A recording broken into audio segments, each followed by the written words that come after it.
by Virat Music. ए भाई चलो ना, ए भाई चलो ना, ए भाई चलो ना बाबा नगरिया कांवर लेके बन जा कबरिया। ए भाई चलो ना बाबा नगरिया कांवर लेके बन जा कबरिया। खूबे बलबम के नारा लगई हो गाजा पियो तो कोटी डगरिया।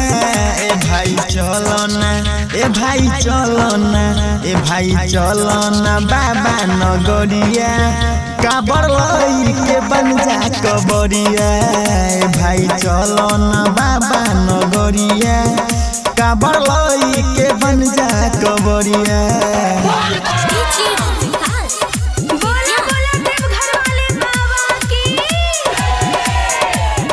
गेरुआ कलर के कपड़ा मंगाइली हो बगली राखेला साथे सियाइली हो।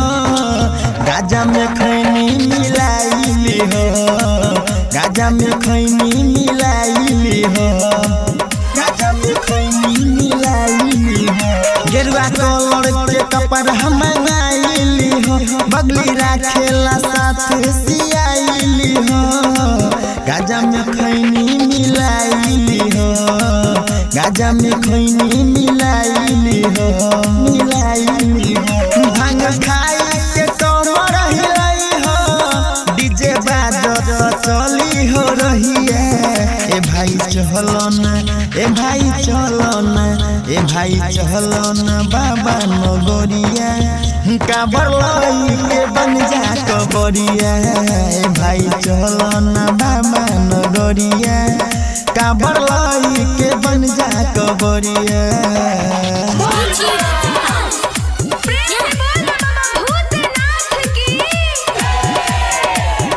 सुल्तानगंज से जलवा उठाइली हो महाकाल पे जाके चढ़ाइली हो।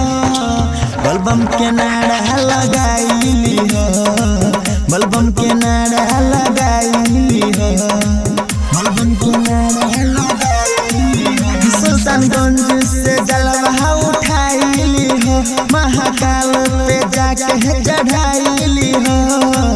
बलबम के नारा लगाइली हो, बलबम के नारा लगाइली हो,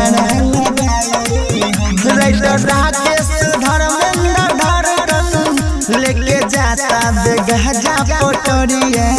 ए भाई चलो ना, ए भाई चलो ना, ए भाई चलो ना बाबा नगरिया कांवर लेके बन जा कबरिया।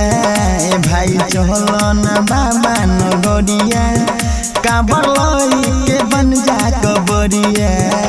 Virat music digital recording studio Yamuna Nagar Jagadhri.